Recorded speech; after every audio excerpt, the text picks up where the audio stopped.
DJ Holy Vogue. Yo. You're locked into Point 5 Creative Studios, where Africa's stories aren't just told, they're produced.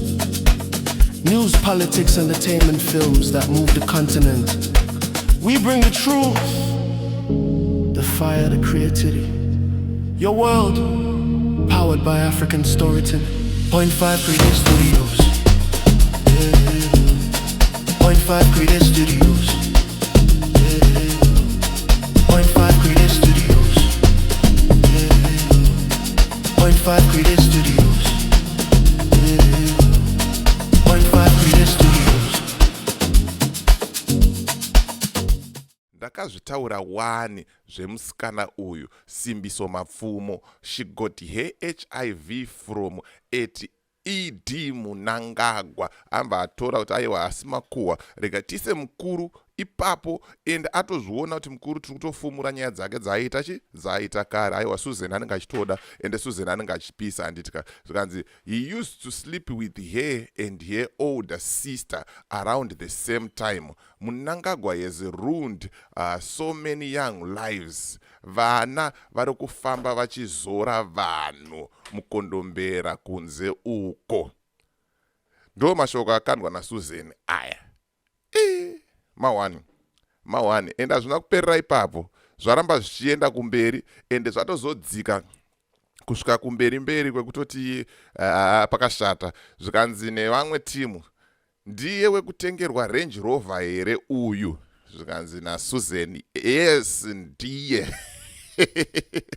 Aiwa Susan anenge achitoda mawani. Zvikanzi nemumwe, your information is inaccurate. ED dates this woman's sister, not here. Zvikanzi aiwa information yako haisi correct. Mukuru aitodanana nasisi vemusikana uyu, kwete iye.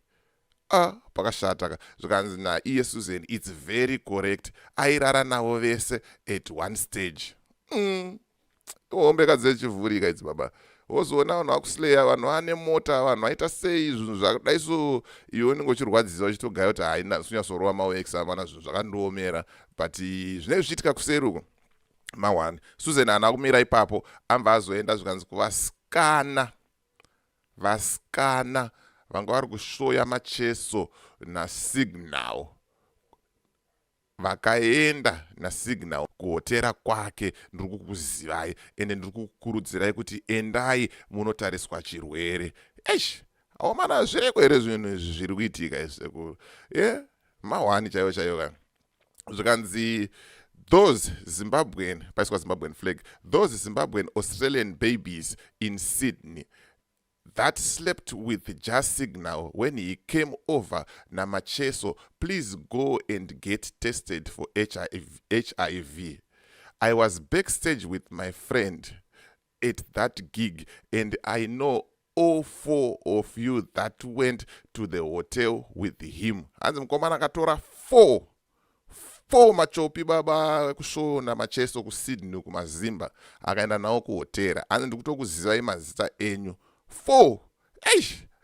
Ndopa ndozoona kuti nyaya dzai dzaitaurwa nzanga ne14 magirlfriends dziri dzadziri nyaya dzechokwadi manje. Hanzi akatora 4 vakaenda naye kuhotera.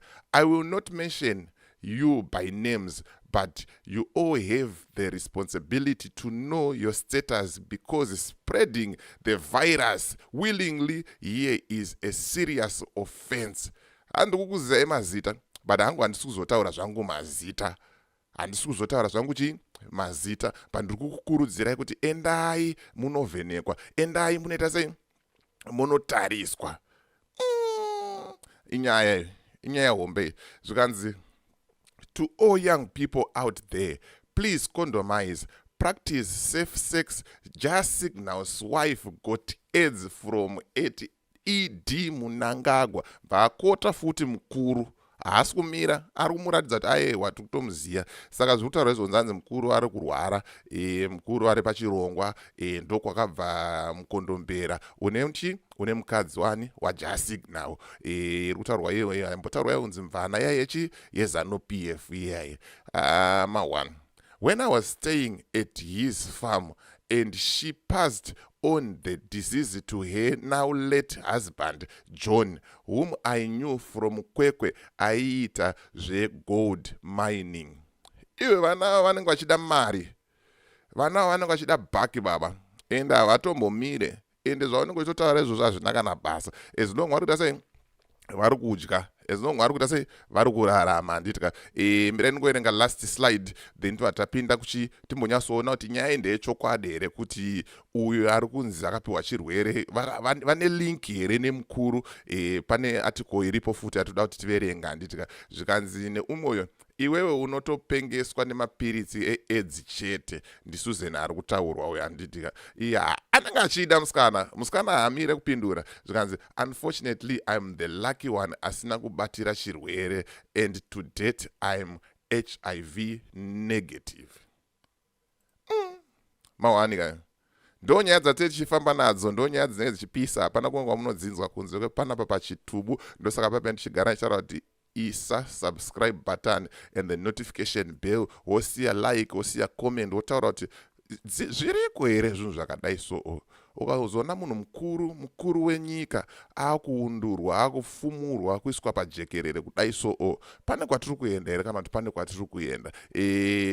Kana uchiri kuona video rino iri patime inoi, isa like, dzvanya, subscribe, share information iyi. Ite sei iteke share. Handitika right, mbandazoita tsvagurudzo nekuti nyaya idzi hadzisi dzeungouya nadzo usina kumboona kuti zvakamira sei. Mbandadhiga mbandanomuwana mwana mapfumo. Atoriwo mune imwe nyaya hombe iri kutopisa yekunzi ane mwana nemukuru. Ndopape patozoti seweekneu vakapa jasignal mota, uchibatanidza madots unombwa waona link yacho kwazviri kubva nekwazviri kwazviri kuenda. Handitika musikana akanyora ikanzi I like it on my office desk. Post iyo yakazodilitwa, but zvisinei ndakwanisa kubata kuwana nyaya yacho. Baba tichitoda ende nyaya dzese tichidzifambira baba. Vanogona kuerenga fanoerenga ari anomborwa akasifike putugadzika. Pakaipa baba, pakaipa. Zvikanzi Zimlife can today name the woman as Sikulekile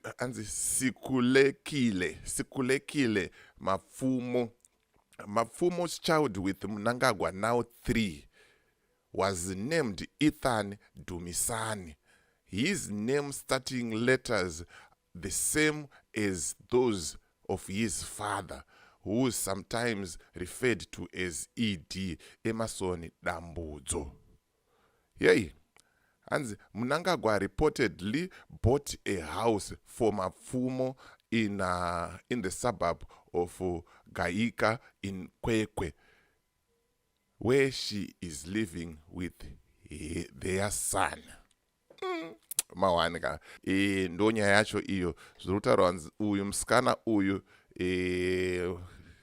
mukadzi wajasignal kudhara uyezve ane mwana nemukuru. Amenoti munoionawo sei nyaya iyi? Siya comment mucomment section. Wotaurawo mafungiro ako, wotaurawo maonero ako kuti bo here aiwa hapana vanenge vachida matrophy wives, maslay queen. Hanzi akaona kuti zvekuimba hazvisi kubhadhara, akati rega ndiende sei ndiende ndimbonotsvaga-tsvagawo zvinenge zviri nani. Uyu ndiye musikana wacho uyu ari kutaurwa naSusan kunzi akapiwa Mukondombera nemukuru wenyika. Idzi nyaya dzihombe baba, inyaya hombe, inyaya dzinovhundusa, inyaya dzinotyisa, but dzaapo papublic domain. Naitaura kuti igore redhomo, nyaya dzimwe dzatisingazive dzatitomborina kana basa nadzo munongodziona dzichita sei dzichingobuda padiki. Handitika so ndo nyaya yanga nangokubatira zvamanje. As for me, DJ Holly and the rest of the crew behind the scenes, I welcome you. Thank you for watching, thank you for supporting. thank you for supporting, thank you for supporting Point 5 Creative Studios. Anditika usakanganwe kuti kana une business raunaro rauda kushambadzirwa, ndibate namba dzangu ndo dziri pa screen idzo. Kana une nyaya yaunayo yauda kuti ndifambire, ndibate futi pa same number ipapo tofambira nyaya dzacho. Anditika thank you for supporting and thank you for watching Point 5 Creative Studios. Internet yangu yadzoka nhasi manheru, tiri kusangana futi pa live stream na 8 o'clock ma1 information kuvanhu ndo dingindira redu panapa. Anditika vanhu ngavaite sei, ngavazive zvino. Bye for now.